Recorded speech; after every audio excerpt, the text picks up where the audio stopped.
So why do we communicate? By the way, is it important to know why we do it? Sometimes you forget why you're doing it while you're doing it? See, some people think that the reason they're communicating is to express intense feelings in a negative way to someone else. Some think it's to get somebody to change. Here's what you've said. You said that we communicate so we can share feelings, or experience love, or be understood, or exchange information, or share joy, or have a relationship, or give satisfaction, or develop ourselves, or get a desired response, or express curiosity, or experience ecstasy, or have fun, or feel associated, or get results, or be a team, or get what I want, or experience something, or to get love, or to feel happy, or to feel satisfied, or to gain knowledge, or to learn, or to grow spiritually, or to know yourself, or to be fulfilled, or to contribute, or to experience laughter, or to be social, to be in a better environment, to give what you want, to really live, to be healthy, to have peace, to get someone to put this back on the poster board for you, to not be a monk, to support, to get attention, to survive, to teach, to build, to be creative, to negotiate, to avoid pain, to survive, to win, to advance, to influence, to interact, to have peace, to heal, to create distinctions, to get a paycheck, to get a raise, to experience self-respect, to expel energy, to have integrity, to influence, to get married, to avoid misunderstanding, to ask questions, to gain pleasure, to participate in life, to sell, to excel, to cry for help, to empower. I say that these are all reasons why you communicate, but those aren't the real reasons. I say you communicate for 3 reasons. And all those fall into these 3 reasons. Number 1 reason you communicate is to create or enhance a positive feeling. You want to create a positive feeling or you want to enhance a positive feeling. That's the bottom line. To create or amplify a good feeling. Number 2, you communicate in order to get out of a negative feeling. To get out of a negative feeling. You got a negative feeling and you want to get rid of it. You communicate as a way to try and get rid of that negative feeling. Is that true? So either do it because you communicate to somebody because you want to feel better in some way, or you communicate because you don't like the way you feel and you want to get rid of that negative feeling, or thirdly, you communicate to create a new result. You communicate because you want to create a new result. Third reason, you communicate because you want to create a new result. By the way, why do you think you want to create a new result? Because you have a belief system that says, if we change the result, then I'll feel what, you think? Better. I'll feel good. Is that true? The only reason you want to change results is you think if you change the results, you'll feel better. In fact, I could take all 3 of these and chunk them into one reason. Why do we communicate? To feel good. Isn't that really why we communicate? That's the only reason we communicate. You're always communicating either to create a good feeling or amplify a good feeling. For example, if you're feeling good, why do you always share that? You want to share it because by sharing with other people, it makes you feel even what? Better. If you're feeling really lousy, why do you want to tell somebody how you feel? Because by telling them how you feel, you think it'll get rid of the negative feeling and make you feel what? That's right. Or you're communicating because you want them to change something, and why do you want them to change it? Because you think if they change this result, then in the future you'll feel what? Or if you believe that it'll change in the future, you'll feel. So why do you communicate to feel what? That's it. Now take a look at your list, see if it's true. To be healthy, does that make you feel better? To have peace, does that make you feel better? To not be a monk. Does that make you feel better? Well, unless you're a monk, you kind of like being a monk. But for this person, that would make them feel better. How many would agree? Okay? How about to support? Why do you want to support? Because it makes you feel what? Better, when it makes you feel good. To get attention, why? Because you think if you get attention, you'll feel what? Better. To survive, that usually makes you feel better when you survive versus when you don't. To teach, why do people want to teach? Because it makes them feel what? Good, better. To build a relationship, why do you want to build a relationship? Because it makes you feel what? Better, good or better? You know, either one. Well, it depends on the person. To be creative, why do people want to be creative? Because it makes them feel good. Is there anything on this list that doesn't meet this distinction? Why do we create distinctions? Because we think by doing that, what we can do is do better in the future, which will make us feel better. To get a paycheck, why do you want a paycheck? To look good. You want to look good because you think that'll make you feel better. Isn't that true? See, the only reason we're communicating is we want to feel better. But you know what happens? We don't always communicate that when we're communicating. Meaning, we have an upset, we have a challenge, and instead of saying, I want to get out of this lousy feeling, I want to feel better, we say, you screwed up. I want you to stop that. Does that make you feel better? Sometimes for a little bit in the moment, but isn't long term. You know what else? Sometimes we make ourselves feel better in the moment, but we do it in a way that makes us feel bad in the long term. Either we feel bad about ourselves, or it makes them treat us in a way that we'll probably feel bad later on. How many would agree? So here's our goal in communicating from now on. To feel better, to make sure the people we around feel better, and to produce the result. So in the future we feel better. Does that make sense? We don't want to just go around expressing our emotion. We don't want to say, well, I don't want to suppress, so I'm just going to unload on you because I have a language pattern I learned in fortune management I can use. We're not going to endorse you unloading on anybody ever again. What you're going to do is, before you talk to anybody else, if you're upset, you're going to find out, what do I really need to feel better? Would that be a useful thing to know before you started talking to somebody? Because if you know what you need to feel better, then you can ask for it in a way that's elegant. Because you're also going to find out not only what do you need, but how can I get my needs met in a way that supports my relationship with this person? Good question. You know what the difference is in the quality of people's lives? Quality of questions they ask. Some people ask, why does this always happen to me? Other people say, how can I make this work? Other people say, how can I make this work and enjoy it? Who's going to have the most fun? Yeah, the third person, plus they're going to get it done. Some people say, how can I get this done, enjoy it, and cause the other person to enjoy it? They're asking a better question. Ask and you shall what? What we're going to do is ask better questions before we communicate and therefore change our entire lives. But first we got to know the purpose. I got a question for you though. The question is, are you presently communicating in a way that really makes you feel better, makes you feel good? Are you doing that consistently? Yes or no? Some of you it's no, some of you probably is yes, right? Some of you, well, it's yes most of the time, but a few times no. Where it's a no, what do we want to do? We want to know, hey, I got to change the way I'm communicating so I feel better. And then the second question is, maybe you are finding a way that makes you feel good, but that's not success. Real success is, are you also communicating in a way that makes the other person feel good?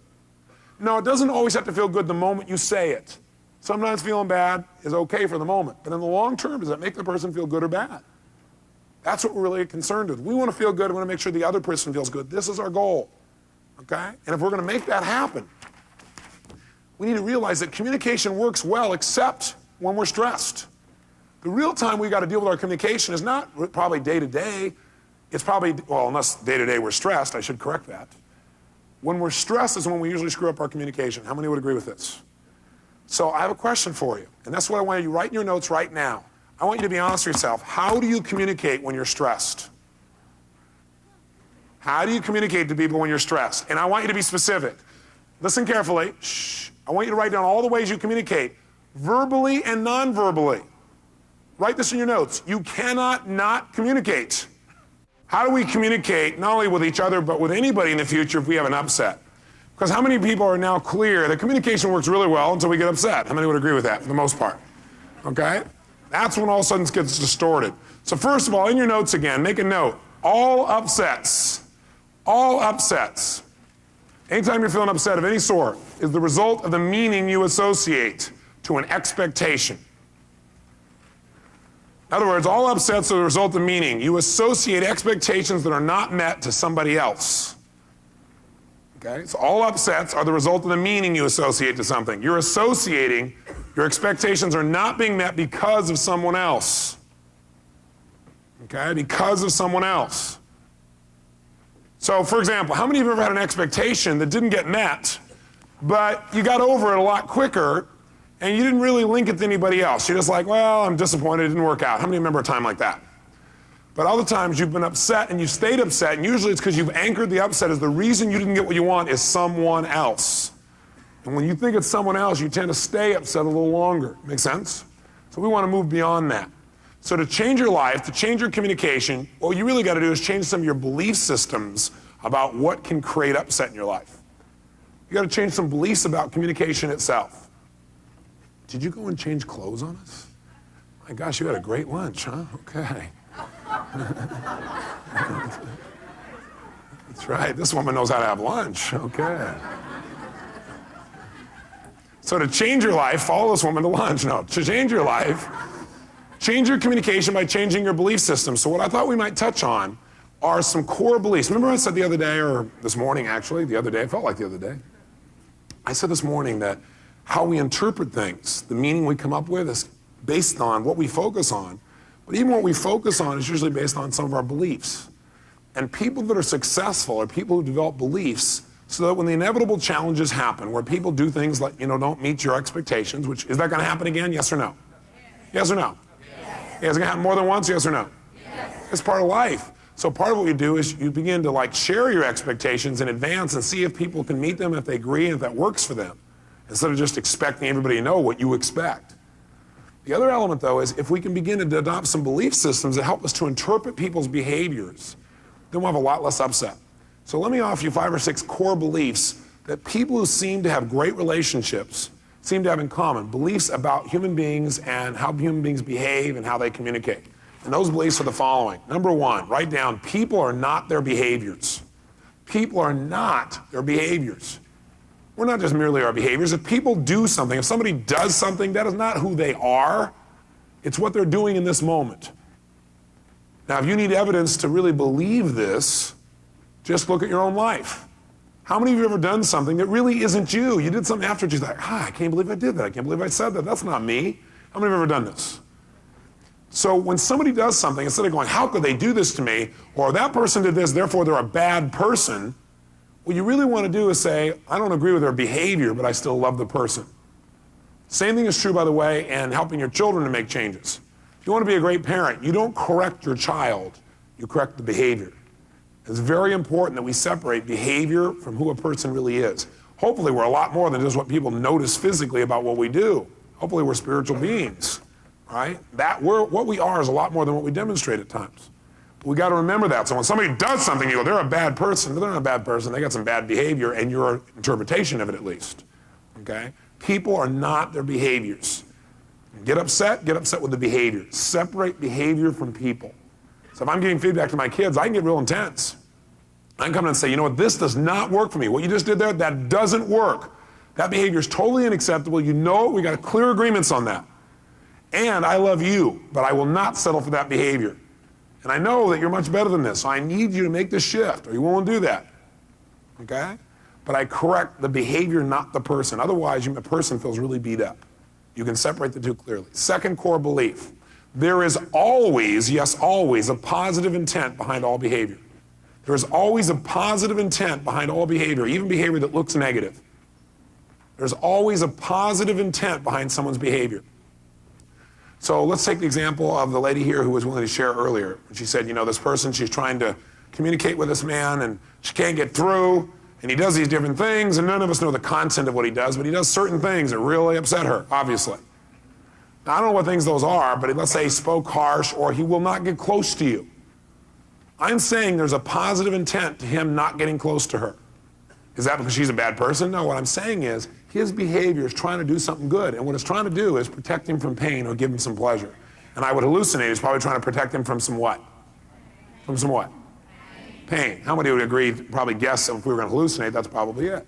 So the reality is maybe he's been hurt before, or before he gave his heart and soul and then that person left him, or before he did that and it didn't work out and he felt disappointed. What a lot of us do is, to try and protect ourselves from pain, we do dumb things that make our life even more painful.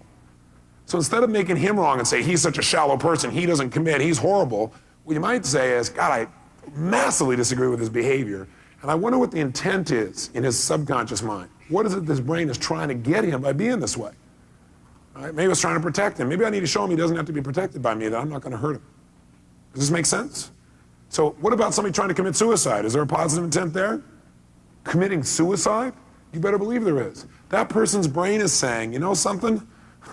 Being dead would be less painful than being here. That's not true, but that's what they think in the moment, and that's why they try and actually commit suicide. Somebody holds up that gun, what's the positive intent? That person's intent is trying to survive. Now, it may not be affecting you positive, but there is a positive intent. And I'll tell you what, with friends, you want to assume that if your friend does anything, that there's a positive intent towards you as well, even though if you can't see it. Because if you assume upon somebody has a positive intent, and you expect that, people tend to respond to that accordingly. Third core belief around communication. People do the best they can with the resources they have. People always do the best they can with the resources they have. Doctors, it means if your staff's out there and they're not doing the job, instead of thrashing them, which most of you don't anyway, but instead of wanting to, you might want to stop and think to yourself, this group of people, they're working their tail off for me. They're doing the best they can with the resources they have. Does that mean you can't talk to them about getting better? No. Just don't judge quite so quickly. You know, maybe there's some things going on you don't know. Maybe you're not aware of some of the stuff they're trying to deal with today. And vice versa. Staff, take a look at your doctor and realize if your doctor's a little stressed right now, maybe he's doing the best he can with the resources he has. Maybe there's some stress in just keeping the practice together you don't even know and you don't have on your back that doctor's trying to deal with right now. And maybe right now they're not treating as well as they could, or maybe they're not doing something the way you want them to have it done. Maybe there's something else going on there. Maybe they're doing the best they can in the moment with the resources they have. Now, that doesn't mean stop there. It just means appreciate where people are. And below that, write down this. There are no unresourceful people. There are only unresourceful states. There are no unresourceful people. There are only unresourceful states. So we've all had times when we weren't being very resourceful. Now, does that mean we're unresourceful people? No, we're probably just in a lousy state. Have you ever gone to lunch and had somebody gone to like a little restaurant or diner or something, and you walk into the place and waiter or waitress walks up and he goes, "What do you want?" And you've done nothing? How many have had this wonderful experience? Now, when this happens, you probably think to yourself, oh, this person's doing the best they can with the resources they have, right? Is that what you normally do? No. No, he said, "I'll tell you what I want. I want your manager. Bring him here now. I'll tell you what I want." Or you think, "God, no tip, yeah." Or better yet, a penny, yeah. Do any of those things get you better service? Yes or no? Do they make you feel better? Yes or no? Maybe for a moment. All right, do they make you feel better about yourself? Yes or no? No. See, the only way to help this person, not make him wrong, is this person a mean, evil, sinister person who hates other human beings? Yes or no? Maybe. But probably not. Probably what's happened is this person is not being very resourceful because they're not in a very resourceful way.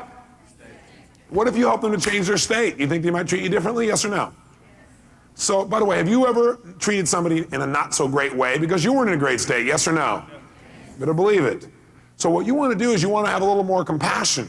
When somebody gets intense with you, instead of reacting, which we all do at times, you want to stop for a second and say, this person's doing the best they can with the resources they have. They don't have any resources right now because they're in a lousy state. Let me change their state. So how could you do that? You can do it a zillion ways. Break their pattern. You know, they start to go like this stuff. What do you want? You to smile. What do you want? I want to see your teeth. What? Why? Because I like smiles. Trance them completely out of their mind. They won't know what's going on at that point. Besides that, I'm a dentist, and if you don't treat me well, I'm coming with my drill. Is it safe? I'm a doctor. I want to take care of you. See, what you need to do is break their pattern. Or if somebody says, "Can I help you?" Or "What do you want?" And you say, "Nothing right now," because it's obvious they're overworking you. Why don't you, like, take everybody else's order first, and when you have time, come take mine. What are they likely to do? You're going to go, "Oh, man, I'm sorry." And when people notice they've done something like this, if you treat them good, if you treat somebody else well, even though they treat you lousy, they'll remember that, won't they? It buys a lot, doesn't it? Because in the future, they'll remember you treated me well even when I treated you lousy. Whoa. And boy, people remember that too in a relationship. They remember it a lot. So if you treat them well, they'll go, "Oh, I'm really sorry." And what will they usually do? They'll probably tell you why they treated you lousy, and they'll talk about how they're in a lousy what usually? State. Isn't that true? They'll say, "Well, I'm really sorry. It's not about you. It's just I had this fight with a cook, or these other people didn't tip me, or I'm really stressed out, or I got too many tables." Is that kind of things they say? Sure. They say, "Let me take your order." And you say, No. Take everybody else's first, and when you have time, then take mine." "No, I really want to take your order." "Okay." What kind of service are you going to get? What kind of service? Excellent service, because you broke their pattern. They're going to appreciate that. They're also going to appreciate you treating them well, even though you didn't have to. You know what? Most of us have an easier time doing this with strangers than we do with people we work with or our friends. Because we hold our friends to a higher standard. Damn it! They should know they should treat me well. Some stranger does it. Yeah, big deal. It's just a stranger. Some stupid. Yeah, let him go. But you're my friend. I'm going to beat you to a pulp for being mean to me. I'll verbalize you into the ground. Isn't that weird how we sometimes treat the people we love and care about much more harshly than we do some strangers? Because we hold the people around us to a higher standard. That's kind of unfair. And maybe we hold ourselves to a standard. Maybe what we need to do is have a high standard but be a little flexible about moment to moment how people meet it. Maybe we need to judge people by that standard long term instead of moment to moment, because moment to moment people get off track. It's the bottom line. People are not their behaviors. People do the best they can with the resources they have. There are no unresourceful people, only unresourceful states. Next, number 5. The meaning of communication is the response that you get. The meaning of communication is the response that you get. The meaning of communication is the response you get from someone. Now, what the heck does this mean? The meaning of communication is the response you get. Here's what it means. If I communicate to you and I say to you something like, I love you, and you get angry about that, then who's responsible for the fact you're angry? Who? I am? She is? Who is? I don't know, and it doesn't really matter. In real life, the only person who's responsible for anything in my life is who? Me. Now, it doesn't make me I feel bad. All I do is if I say, I love you, and this person gets angry, then the meaning of that communication for this person is anger. If I say, I love you, and this person gets confused, then the meaning of my communication to this person is confusion. If I say, I love you, and this person feels love, then the meaning of my communication for this person is love. Now, if I say, I love you, and this person gets angry, should I go, oh, no, I meant anger for this person, or oh, I screwed up? No, all I do is I go, I love you, and I see anger, I go, wait a second. I need to change my approach because the meaning of my communication for this person, by the way I looked at them, by my gestures, by my tonality, that didn't create love for this person. So what do I need to do? Not make myself wrong, not make them wrong, go, oh, you're stuff. I said I love you, you got peed off of me, I can't deal with this. Will that make the relationship better, yes or no? Or what's really going on inside of you that makes you take love and convert it into all this kind of stuff? Will that make the relationship better, yes or no? Now instead, if I say I love you and you don't respond the way I want, instead of me feeling hurt or wrong or making myself wrong, I'll try something else. I say, I said I love you, what I really mean is I really deeply care about you. Now if that doesn't work, then what would you do? What would you do? Try something else and say, I'm gonna keep doing this till I get through. If that doesn't work, you try something else. Please, don't you understand? If you're flexible, will you get through sooner or later, yes or no? Yes. But see, the key is, what most of us do in life is we say, I love you, or I need your help, or please help me. And if people don't respond, we get mad at them for not getting what we're communicating. What we gotta know is, if they don't get it, it's not a big deal. Don't make them wrong. If they get mad at us, don't get upset about it. Just change your approach. That's all you have to do. So just remind yourself next time. Hey, if somebody says, what you said upset me, don't say, that wasn't upsetting. It was upsetting to them. Don't make them wrong, don't make you wrong. Say, oh, that was upsetting, let me try again. How about this? Does that work? How about this? How about this? How can we do this? Sooner or later, you'll find a way. But you gotta be flexible and not get hung up on the process. And here's the last one. Next time you're really upset with somebody, and you know you're right. By the way, how many of you ever get to the point where you know you're right? Anybody ever get to the point where you know you're right? Then write this belief down. This one's helped me a lot to keep myself balanced throughout my life. And that belief is, no matter how thin you slice it, there are always two sides. No matter how thin you slice it, there are always two sides. So when I absolutely know I'm right, I say, yeah, and I know how thin I slice it, there's always two sides. I may not like that side, I may not agree with that side, but there are two sides, and I need to remember that. By hearing that, by having that experience, it creates a little more balance in our lives. And the last belief is the one we talked about earlier, which is the major belief that we're going to talk about continuously in this idea of reality bridging our reality to somebody else's, is that in any communication, the human response is always either a what kind of response? Loving response, or a what? Cry for help. In all communication, just remind yourself over and over again, just ask yourself, is this a cry for help or is this a loving response? And if you say it doesn't fit in either one of those two categories, it does. You just got to broaden your view of it. Don't just look at it in the moment. Look at it in the context of the person's whole life. Look in the context of what's really going on, what's really happening here. And again, just a reminder I put up here, and that reminder is, most people respond to a cry for help with what? Most people respond, if I cry for help and I'm real angry with you, hey, you make me mad, what do most people respond by doing? With what? You guys must have eaten too much food. Stand up.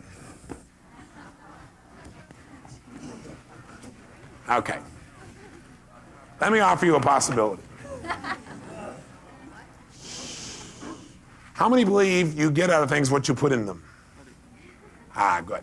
How many believe that if you're at level 7 or below, you probably are not going to get as much as if you're 8 or above?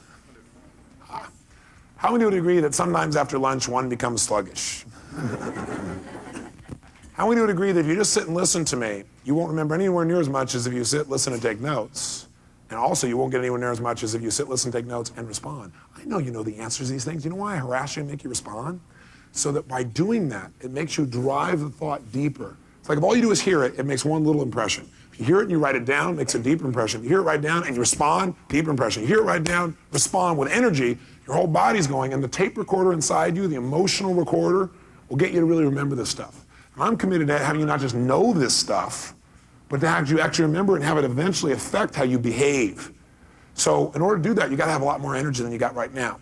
So if it feels third grade when I'm asking you a question, that's not the purpose. And if you did respond out loud, the other thing to do is keep your energy high.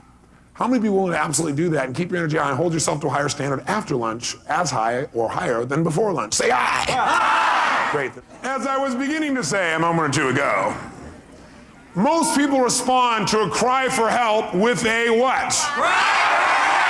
Okay. And you know what that looks like? What it looks like is kind of like this. Can I borrow you, sir? Come on up here on stage. Give me a hand. Yes, indeed. What a man. What's his name again?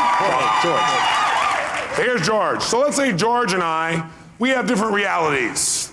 We have different views about something. When people have different views, it's not really a problem until they actually begin to interact in close proximity.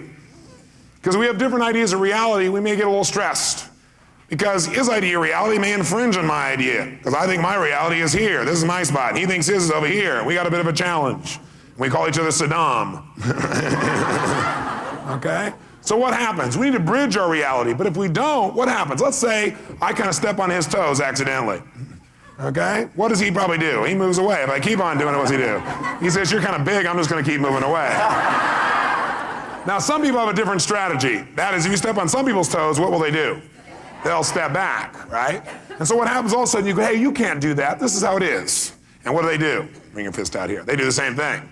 And pretty soon what happens is they're going, this is how it is. And what does he do? That's how it is. This is how it is. And you know what? What's really scary is if you're in a close relationship and now you start doing this stuff and you start pushing harder and harder, if somebody slips, somebody gonna get hurt? And by the way, is that what happens in a relationship? See, if we're out here and we do this, we try and push each other, no big deal. But if we're on here and we push each other, both of us are going, oh man. Okay? And one slip, and we're probably both gonna get hurt, right? Isn't that really what happened? And when you work with somebody, it's like you're in here, right? And you have to deal with all the pressures and challenges and things that are going on. So we wanna make sure that if somebody comes up here and goes like this, what you wanna do is when they start to go like that, you go, oh, thanks a lot. That's really good of you. Instead of, here's this, right? Give me a hand. Give me a hand. Thank you, sir. So when you see the fist go up, just know what it really is a hand that you want to bring around and hug. See, that's really what we want to do metaphorically in a communication. You go, oh, it's a cry for help. Nice to meet you. Come along here. Right? This really feels good. You want a massage? You know. See, that will change the whole communication. So we don't want to respond to a cry for help when they cry for help. We want to turn that process around. But see, how do most people really respond? When we say cry for help, they don't just respond to cry for help. They do a bunch of things. In fact, what most people do when they get upset, how do most people deal with upsets? Most people. Honestly, sincerely, we get really upset, what do most people do? They retaliate. What else do they do? They what? Cry. They try to escape, try to leave, try to get even, take it out on somebody else. By the way, do any of these things really create what we want from communication? What do we want from all communications? Why are we communicating? In order to try and what? Feel better. Isn't that it? Feel good. That's what we're doing. Do those things really make you feel good? Maybe for a moment, but never for the long term. So in fact, what I found is that most people destroy their lives by the way they communicate, number one, to themselves, and number two, to other people. And I can tell you, the number one way to destroy a practice, or to destroy a personal relationship, or to destroy yourself, is to communicate in the way that most people do in our society. That's why 1 out of every 2 people who get married end up divorced, right? That's why we got about 70% of our population that in the last 10 years has seeked out, has gone out and gotten some kind of psychiatric help. 70% of the population, latest statistic. And you know, that's why most people are doing drugs or alcohol, which is a drug, or smoking. It's all a way to try and make themselves feel better. And the reason they don't feel good is the way they're communicating with themselves and the way they communicate to other people, and then the retaliation and reactions that come out of it. In fact, most people live what I call the cancer track. So if you'd like to get cancer, I'm now going to show you how to do it. It's very simple. Here is step number one. You get upset, and you do what most people do in step number one, cancer track. It's the way to destroy a practice, a relationship, and your life. This is how to do it. Take quick notes. So if you ever decide you want to destroy your life, you'll know exactly what to do. Okay? Step number one, deal with upsets in the following way. Number one thing that most people do when their expectations aren't met, when they have this idea of how it's supposed to be and it doesn't work out, first thing people do, lay blame. Right, that's the first thing they want to do, because most people have this belief that says, if I can find and make somebody else wrong about this, if it's not me, then I'll feel better. Not true. That's what most people believe. And most people lay blame, number one, on other people. Immediately, I got this pain, I'm going to get rid of this pain, is I'm going to find a source for the pain, and it can't be me, because that would really make me even more upset. So it must be you. It was you, because you did this, because you said that, because you did this to me here. You did this to me. Nobody does anything to you. Now, some people don't lay blame on others, they lay blame on themselves. You know, it's just me again. Here I am. I call these the sacrificial lambs. Oh my gosh, here I am. I did it to myself all over again. I can't even believe it's blame, blame, blame, blame, blame. Does blame make anything better? Yes or no? No. You don't go around re-blaming the rest of your life, trying to find somebody else to blame for what's going on. It's like, this one didn't work, I'll blame this person. And by the way, some people don't blame themselves or others, they blame situations and circumstances. We call that telling a story, right? Bottom line is, it would have worked out except this thing here. Because of that, it didn't work out. So now I can feel good because I got something else to blame and it couldn't have been me. The truth is, as long as you're blaming somebody else, you're not responsible. As long as you're not responsible, some people think the word responsible is like this big weight. Remember, responsible means response-able. So you're willing to say, hey, I'm in charge, you can't take charge. As long as something on the outside can control you, you're always going to feel like you're at the effect of your life, never in charge, and you'll never be happy. Plus you won't have any self-esteem. So if you want to destroy your life, first thing to do is lay blame. If you find yourself laying blame, first thing you want to do is get out of it. Say, hey, that's cancer track. I'm out of here. This is not what I'm about. This is the way to destroy and eat away at a relationship, a practice, in my life. And by the way, does laying blame lead to more intense negative emotions? Oh yes. Second step, as soon as somebody starts to lay blame, what they immediately try to do is justify their feelings and complain to others. Most people immediately, after they're laying blame, they don't just lay blame in their head. They want to share this blame with other people. And the reason they want to complain to other people is they want to be able to justify the reason they're feeling this way. And what most people do when they're justifying and complaining is they're seeking agreement from other people who also do not have their expectations met. And what's your chance of finding other human beings out there who've not had their expectations met? What's your chances? 100%. And what's your chance of finding other people who expected something and are more than willing to find somebody else to blame on why they can't meet their expectations? 100%. Because see, most people think, okay, boy, if I can not only lay blame, but I can get other people to agree with me, then I'm right. And if I'm right, that'll make me feel better. Does being right really make you feel better? Does it? Yes or no? No. You think it will, it doesn't. And you know what? I don't care what it is you want to argue about. You can find somebody to agree with your side. You can find somebody else, especially if it's like how you've been wounded or taken advantage of. Because most people in our society want to be victims. And the reason they want to be victims is they're in a position where they want to say, well, it's not my fault. You don't have to make it anybody's fault. Maybe there's no fault, maybe there's no blame. Maybe what you just need to do is figure out, what do you want to do? Maybe instead of going, the fault, I'm ramming into this wall, and what now I should do is figure out why. It's because that gosh darn guy over here didn't tell me to turn sooner. Or it's because that guy didn't take care of my brakes enough. I can do it all day long, but I'm still crashing. Or I don't have to lay any blame, I can just go, what do I want? Where do I want to go? What direction I want? And just keep looking there, and everything will go there. Maybe you don't have to lay blame at all. Maybe you don't have to justify at all.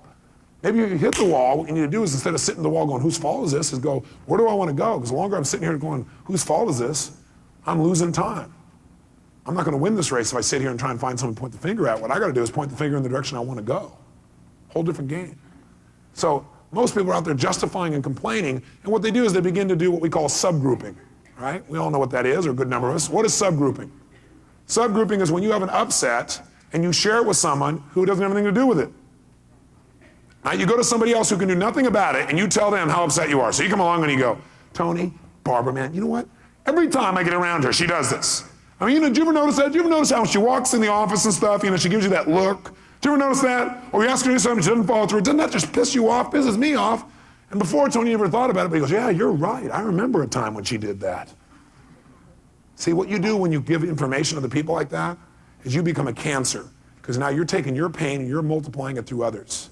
You're taking the destructive force inside yourself because you haven't been able to manage your own expectations or because somebody promised you something and then they didn't deliver. Then go talk to them. Don't go talk to somebody else and then destroy that person's credibility, which is only your perception anyway. And by the way, maybe you find somebody else in an upset state. They're frustrated. Now what you've done is you've managed to amplify that for them. Or you managed to get them to feel the same way you do. Or they're already on the edge of feeling that way. Now you've just shored them up and gave them a good reason to do that because they can say, yeah, we all agree. See, if you want to destroy an organization, want to destroy your family, do this in a family. Or how many of you, for example, have ever had somebody gossip about you? Have you ever had somebody gossip about you? How does that feel? How does it feel? Yeah, think about it. How many of you who just raised your hand have gossiped about other people? I guess you weren't thinking very much about how it would feel for them, were you?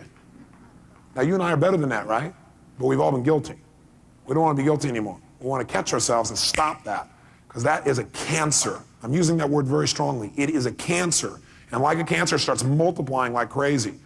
And if you're going to have a healthy practice, you've got to make sure that the bloodstream, meaning all of us who work together in that practice, are really taking care of each other. We're not subdividing, we're not subgrouping, and us three are going to talk about how terrible Cindy is. You got an upset, you want to go to the source and communicate it clearly, and in a way that's elegant. And before you even do that, maybe you got to figure out if your evaluation is really absolutely accurate, or if maybe you got really uptight, or you're in state, or maybe there's another meaning you haven't even thought of.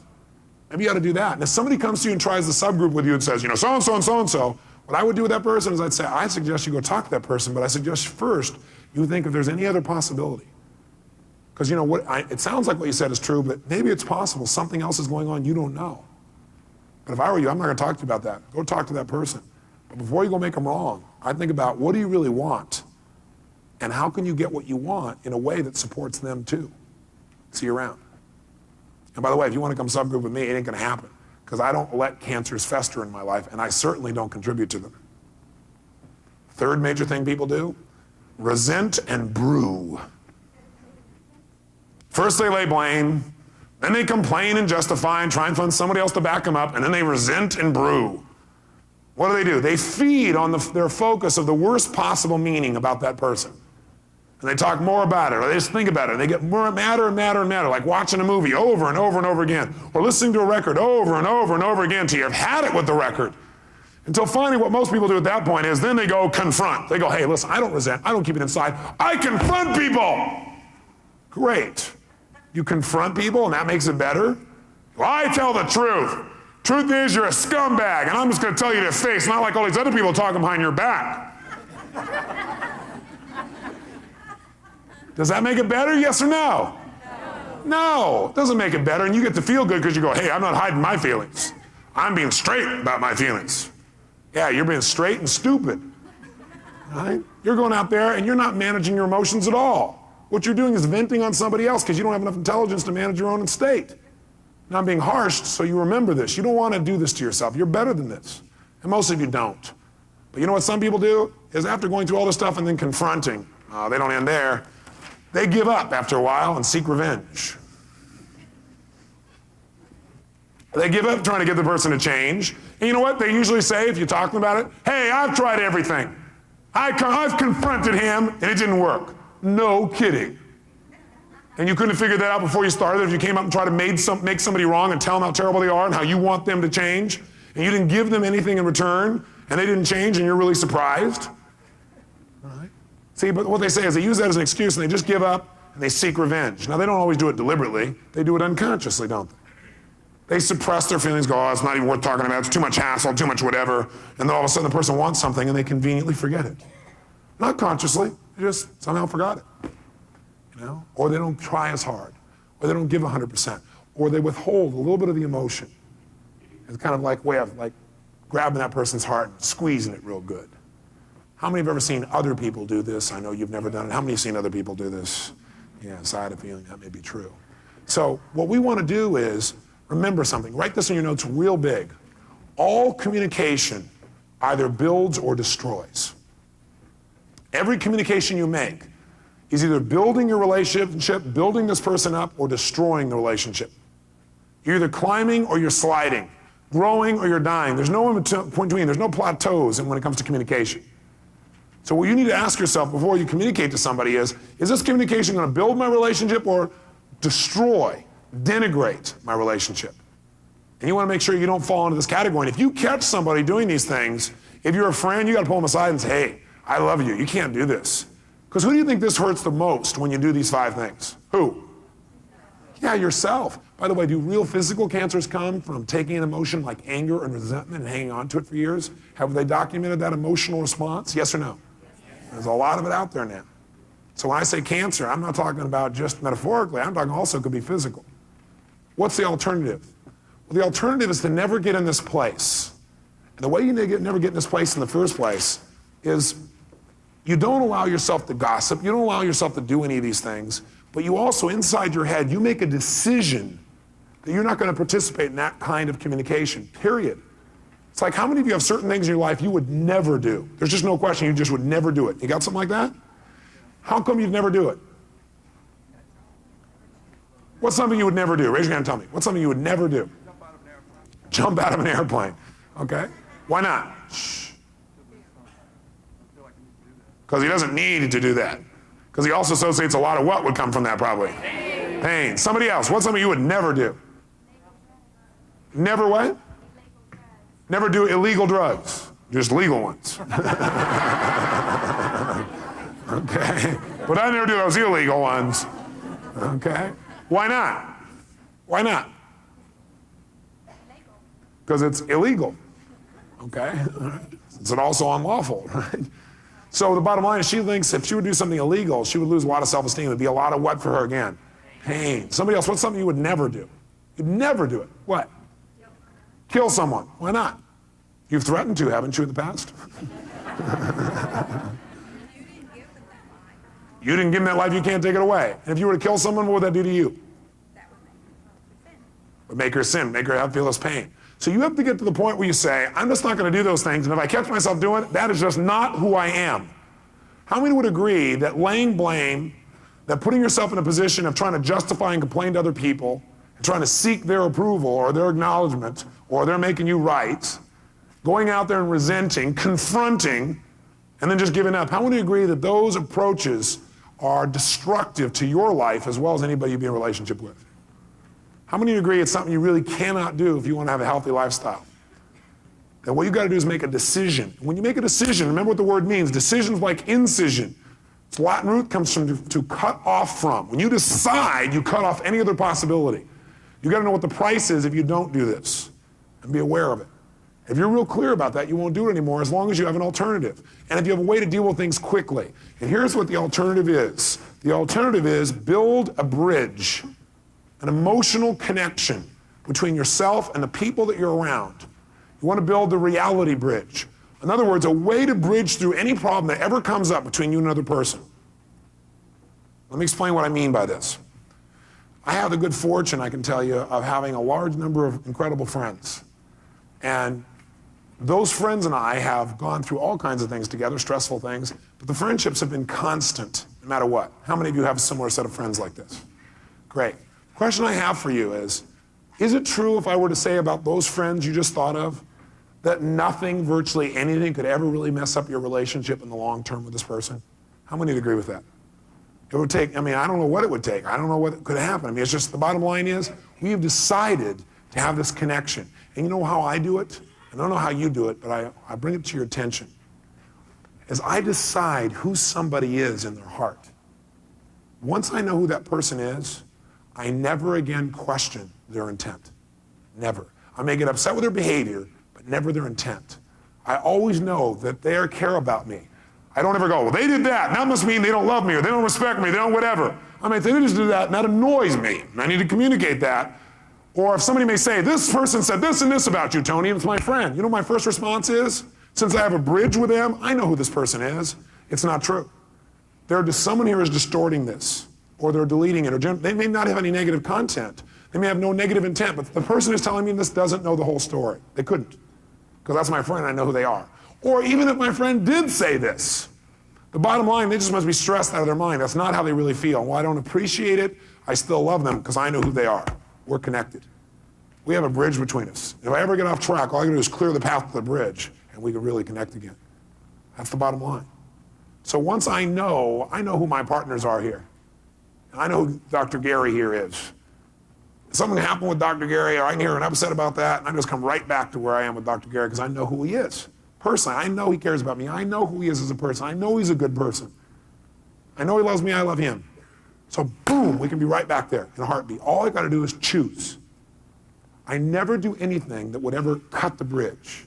And I'll tell you what cuts the bridge. When you question somebody's intent. You don't ever want to question the intent once you've decided. Now, up front, you got to decide. I agree, maybe some people you don't want to be in a relationship with. You have to be in a relationship with everybody, yes or no? No. So, but once you decide that you're going to work with somebody, for example, they're part of my family. My metaphor for my business, it's my family. So, if you're going to be part of my family, I got to build a bridge with you and know who you really are. So I'm going to do whatever it takes to find out who you are, ask questions, get to know you, do things with you, see how you are. But once I decide, I don't ever question again. That's it. Okay? That is the most important thing you can do to make a relationship last. You got to make a decision about who somebody is and never question it. Because you know what? If you question anything, you'll doubt it. How many have ever doubted yourself? How do you doubt yourself? Start to question. Start to say, well, gosh, what if I fail? What if this doesn't work? What if that doesn't work? What if I try this and it doesn't happen? Oh my gosh, what am I going to do? That's how you doubt yourself. How do you doubt another person? Start going, well, maybe they really don't love me. Or maybe they really don't care about me. Or maybe they're doing that just to make money off me. Or maybe they're doing that thing because, because I'm paying them to do it. They don't care. When you start asking those kind of questions, what you should hear is the cancer rattle. What you're starting to do is destroy what it is that you've created. You cannot do that. But you know what? Some of you say, but I don't have that bond yet with somebody. Great. How do you create a bond with somebody? Do you have to go through 24 years of experience to have that? No, you have to just decide you're going to trust that person. And by the way, that may be the ultimate gift. As you say, you know something, I don't know everything about this person, but I know enough about this person, and I believe enough in people as a whole that I know who this person is. I trust this person, and I'm going to build a bridge with them that's going to be there for a lifetime. They could go and not work with me anymore. They could go off and do something else. They could do something that was really weird or terrible, but they'd still be my friend. That's just how it's going to be. How many clearly have friends like this? Then you know how to do it. But what I want you to do is accelerate the process. And the way we're going to do that in accelerating the process is we're going to make a neat little connection, have you try something. I have it over here. I'm going to have you do an exercise with each other. Now, to do this exercise, you have to be willing to stretch yourself a little bit. What I mean by stretch yourself is you got to do some things that may feel a little bit uncomfortable at first. But if you do something that's a little uncomfortable at first, you grow. And tell me a time you were happy in your life when you weren't growing. It doesn't happen. The only time we're really happy is when we push ourselves, when we expand, we go beyond where we were before. So it might be a little bit uncomfortable. What it's going to probably be for most of you is incredibly pleasurable. In a moment, I'm going to have you stand up, and we're going to take some time, and you're going to go up to each member of your team, each one of you. You'll seek each other out. And you're going to walk up to that person, and we're going to do a demonstration. We're going to go up to that person, and you're going to say, the beauty I see in you as a person is, you're a person who. And you look them in the eye with your hands on their heart, and you're going to give them honest, sincere feeling. Now, in order to do this, you're going to have to ask some new questions to yourself, like, what beauty do I see in them? You may not have asked that question in a long time. Right? Is that true? So if you do that, by the way, if you ask, you'll get answers. What's great about this person? What do I love about this person? Who is this person really? What are the gifts I see in this person? Okay, the beauty I see in this person, when I'm seeing them as who they really are at the highest level, not when I'm stressed or not when I don't care or not when I don't take the time to even get to know them. And by the way, intuitively, do you know a lot about people intuitively, yes or no? How many found by that last process, you know a lot about each other that maybe you never thought you knew, right? So what we're gonna have you do is you're gonna come up to that person and do that. And then after you told them all the beauty you see in them as a person, you're gonna say, and I want you to know, I want to be blank for you. I wanna be your friend. I wanna be somebody you can count on. I wanna be this. What you're gonna do in this process, if you do it sincerely, is you're gonna build that bridge. And you're gonna decide in that connection who this person really is, and you're going to remember that. You're going to say, this is what I'm always going to come back to. I may get stressed because they didn't do what I wanted quick enough, but I know who they are as a person. So I can get their help in getting back to what we need as a business, but here we are as people connected. How many people are willing to really go for this and make this work? Okay? It's going to require you stay focused. It's going to require that you don't wander off or go, oh my God, what if I don't say the right thing? Or, well, I don't really know him. It's going to require that you become a little bigger if you've been upset with somebody in the past. It's going to require that you see the best in people. Remember what I said earlier? You get what you look for. If you want to find something wrong, you'll find it. If you want to find beauty, you'll find it. Stand there in front of them, you find it. Trust your intuition. Whatever comes up, you can say what's in your heart, or say whatever you can think. Okay? So here's what we're going to do. Let's do a demonstration. Can I have one of my partners up here? Yeah. Why don't you guys come up? Doctor, which doctor? Dr. Paul Bass. Give him a hand. Yes, indeed. Oh, give him an ovation. He deserves it.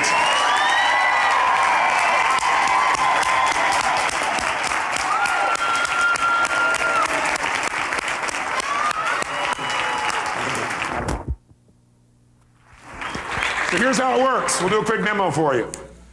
So what you're going to do is you find somebody that you work with, you have a relationship with, and you're going to do is you're going to walk up to them with your hand on your heart, and you walk up and you'll touch their heart, and you look them in the eye.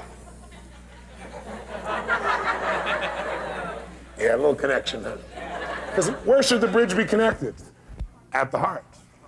So start here, and build the bridge from the moment you take it here. Come around across, touch their heart, look them in the eye and say, Paul, the beauty I see in you is a person who truly does love human beings at the deepest level. The beauty I see in you is a man who'll do whatever it takes to support other human beings. The beauty I see in you is a man who has the gift of being able to expand his vision constantly. The beauty I see in you is a man whose heart is just beating right out of his chest. I see the beauty of health thriving through your bloodstream. The beauty I see in you is someone who persists until. The beauty I see in you and the gift I see in you is the gift of someone who can laugh at the tough things and be sincere. The beauty I see in you is integrity. The beauty I see in you is a great father. The beauty I see in you is a great husband.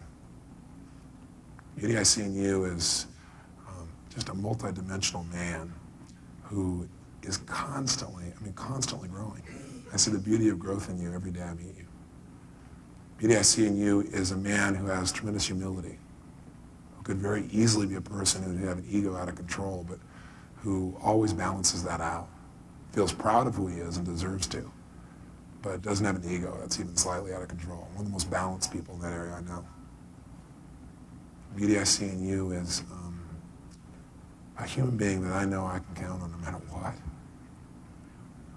The beauty I see in you is loyalty. And I see it in the way that you treat all your friends and all your clients. The beauty I see in you is magic. Somebody who can get that sparkle in his eye and know, oh man, he's up to something in there. The beauty I see in you is someone who appreciates life and people and ideas and the opportunity to make a difference. Thanks. The beauty I see in you is someone who I know that I could be apart from for any period of time, but the moment I see you, it's like we never were apart. The beauty I see in you is a joyous person, and to me that's a role model for everyone. The beauty I see in you is a tireless warrior. Just keeps going out there and doing whatever it takes. And the beauty I see in you is just love, the deepest kind. And I'm privileged to be your friend. As well.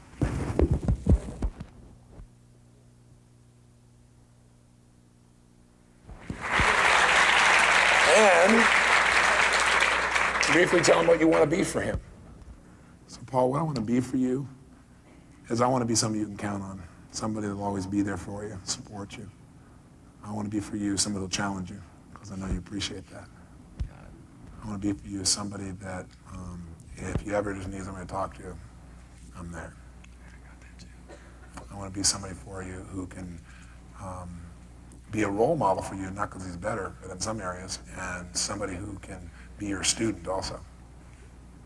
I want to be for you somebody that can make you have even more fun. Great. I want to be for you somebody who's going to keep you balanced. I want to be for you somebody that, about 60 years from now, you can sit next to in a rocking chair and say, remember that seminar? We put our hands on each other's chest. Remember that stuff? Most of all, I want to be your friend. Please.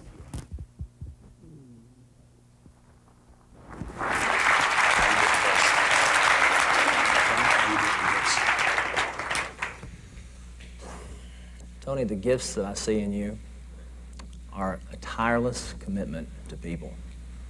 The gifts that I see in you are giving of yourself every moment of every day. When most people sack out, give up, say it's good enough, the gifts I see in you are that your commitment to people is more massive than anyone could ever imagine who hasn't had the privilege of spending time with you. The gift I see in you is massive, massive love for people. The gift I see in you is a talent to be able to transform people's lives, to make a difference for them like no other person I've ever had the privilege to meet. I want you to know that I love you deeply. Thank you.